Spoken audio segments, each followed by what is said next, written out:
My dear friends, तो आज हमारा जो टॉपिक है वो टाइम, डिस्टेंस एंड स्पीड का है।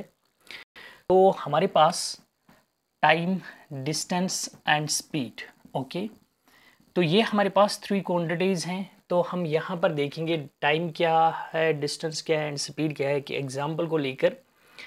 तो सबसे पहले फिर उसके बाद हम जाएंगे टाइम, डिस्टेंस एंड स्पीड जो हमारे पास है इनमें रिलेशन क्या है।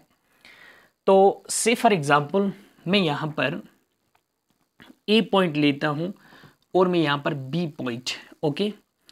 तो मैंने क्या किया, फ्रॉम पॉइंट ए से लेकर पॉइंट बी तक मैंने यानी एक डिस्टेंस को क्रिएट किया। मान लो ए पॉइंट जो है ये बी पॉइंट से 100 किलोमीटर दूर है, ओके।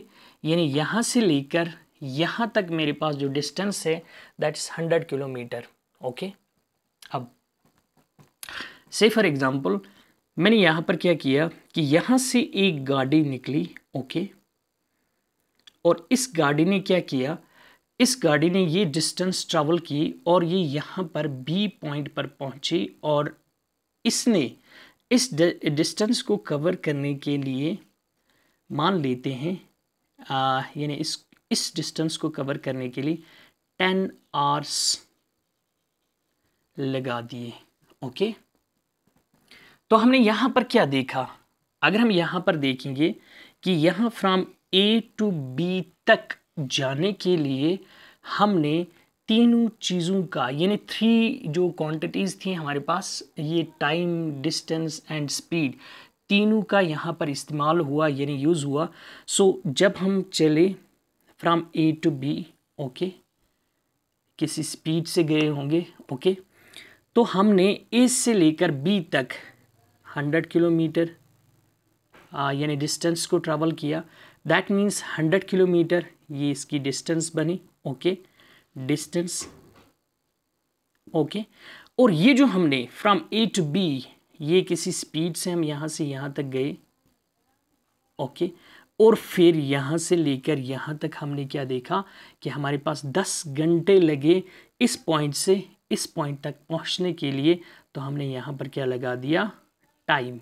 तो हमने देखा कि फ्रॉम ए टू बी यानी ए से लेकर बी तक मेरे पास ये तीनों के तीनों इन्वॉल्व हो गए, यानी स्पीड भी लगी, डिस्टेंस को भी ट्रैवल किया और टाइम भी लगा, ओके। अब हम यहाँ पर देखेंगे हमारे पास स्पीड, डिस्टेंस एंड टाइम, यानी distance, speed and time, okay. इसको हम यहाँ पर देख लेते हैं।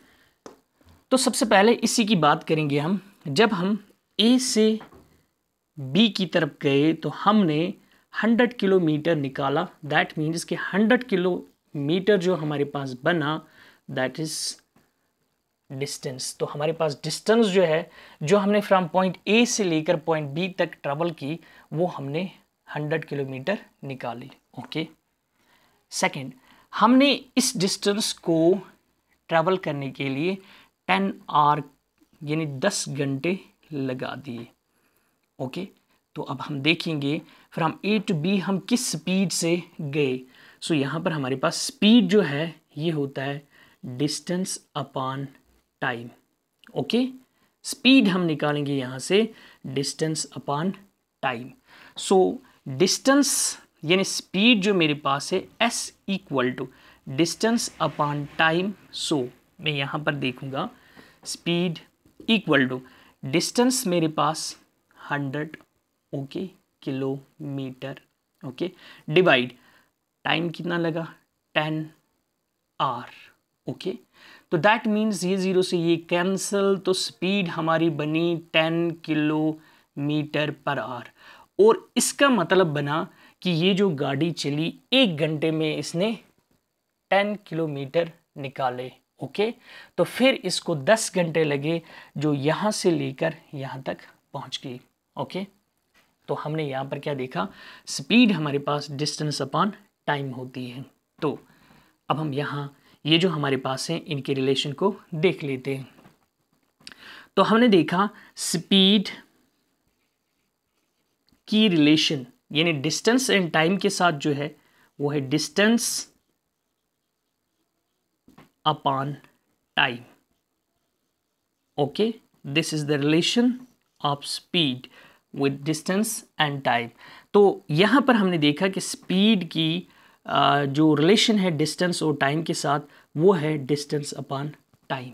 ओके, तो ये हमारे पास इसकी रिलेशन बनी. तो नेक्स्ट हम देखते हैं. अब हम देखेंगे ये डिस्टेंस जो है वो क्या रिलेशन बनाता है स्पीड और टाइम के साथ. दैट मीन्स तो हम देखेंगे यहाँ पर डिस्टेंस जो हमारे पास है, डिस्टेंस ये बनाएगा स्पीड एंड टाइम के साथ relation. That speed into time. Okay, speed into time.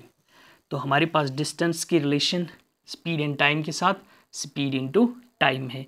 तो हमने यहाँ पर क्या किया, इस टाइम का इसके साथ मल्टीप्लाई कर दिया तो डिस्टेंस निकल गई. ओके, अब हमारे पास थर्ड क्वांटिटी जो इसमें दैट्स टाइम. तो हम इस टाइम को देखेंगे. टाइम की रिलेशन स्पीड एंड डिस्टेंस के साथ क्या होगी. तो हम टाइम को ऐसे लिखेंगे, time equal to distance upon speed.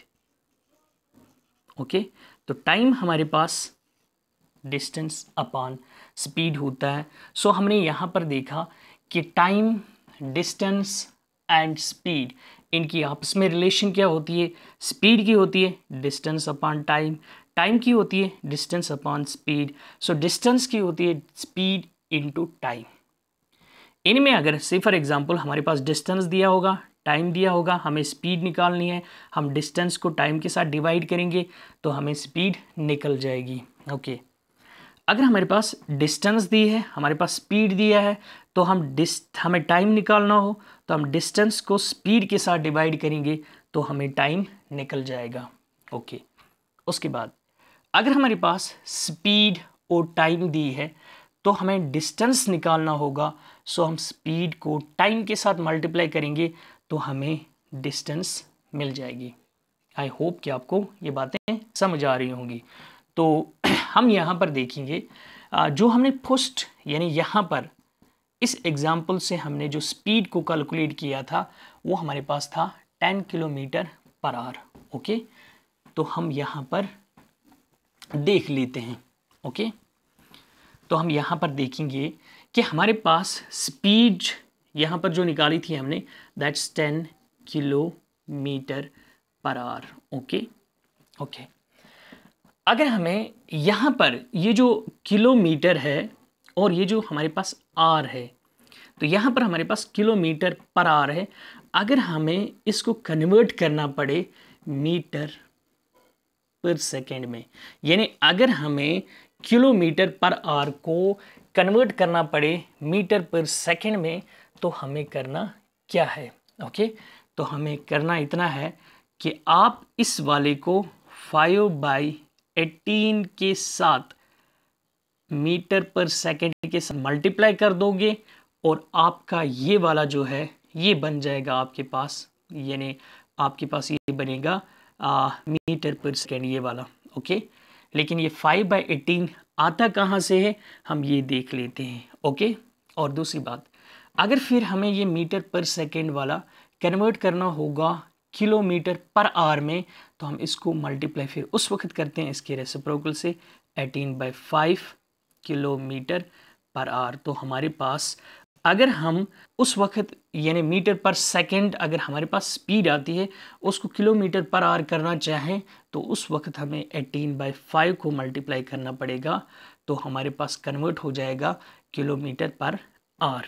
Okay, तो चलो हम यहाँ पर देखते हैं कि हमारे पास ये 5/18 कैसे आता है. ओके, तो हम यहाँ पर देखेंगे 5 ये स्पीड हमारे पास है इक्वल टू 10. ओके, तो ये हमारे पास किलोमीटर है. ओके, तो हम यहाँ पर देखेंगे 1 किलोमीटर जो हमारे पास है 1 किलोमीटर ये होता है 1000 मीटर के बराबर. ओके, तो 1 किलोमीटर हमारे पास किसके बराबर होता है 1000 मीटर के बराबर. और सेकंड हमारे पास क्या है आर है. तो 1 आवर अगर हम इसकी बात करेंगे इसमें 60 मिनट्स होते हैं. ओके, अगर हम फिर करेंगे 1 मिनट में में 60 सेकेंड्स होते हैं। ओके, और फिर 1 आवर की बात करेंगे कि हमारे पास 1 घंटे में कितने सेकेंड्स होते हैं। दैट मीन्स 60 इंटू 60 कर लेंगे, दैट मीन्स हमारे पास 3600 सेकेंड्स आ जाएंगे। ओके, अब हम यहाँ पर क्या करेंगे कि हमारे पास 1 किलोमीटर में कितने मीटर हैं, सो दैट्स 1000। तो यहाँ पर मैं इसकी जगह 1000 मीटर लिख लूँगा। ओके, और फिर हम यहाँ पर ऐसे रखेंगे, और ये जो आर था हमारे पास, इसमें कितने सेकेंड्स हो गए, 36। ओके, तो मैं यहाँ पर इसको 3600 सेकेंड से डिवाइड करता हूँ। ओके, तो यहाँ पर ये दो ज़ीरो कैंसिल हो जाएंगे। ओके, फिर हमारे पास क्या बचा, यहाँ पर हमारे पास बचा 2 5 आर 10 2 18 आर। ओके, तो हमारे पास यहाँ पर बचा S इक्वल टू 10 5 10 आर 50, या हम ऐसे लिखेंगे 10 इंटू 5/18 मीटर पर सेकेंड। तो हमने देखा ये जो 5/18 हमारे पास आया वो कहाँ से आया। ओके, तो हम अब ये जो 5 है इस 10 के साथ मल्टीप्लाई करके डिवाइड 18 कर लेंगे, तो हमारे पास स्पीड जो निकलेगी वो निकलेगी हमारे पास मीटर पर सेकेंड। सो आई होप कि आपको ये बातें समझ आई होंगी कि कैसे हम 5/18 को मल्टीप्लाई करते हैं जब हमारे पास किलोमीटर पर आवर को कन्वर्ट करना होता है मीटर पर सेकेंड के साथ, और ये 5/18 आता कहाँ से है, तो हमने यहाँ से देख लिया। सो आई होप कि आपको ये बात समझ आई होगी। So thank you.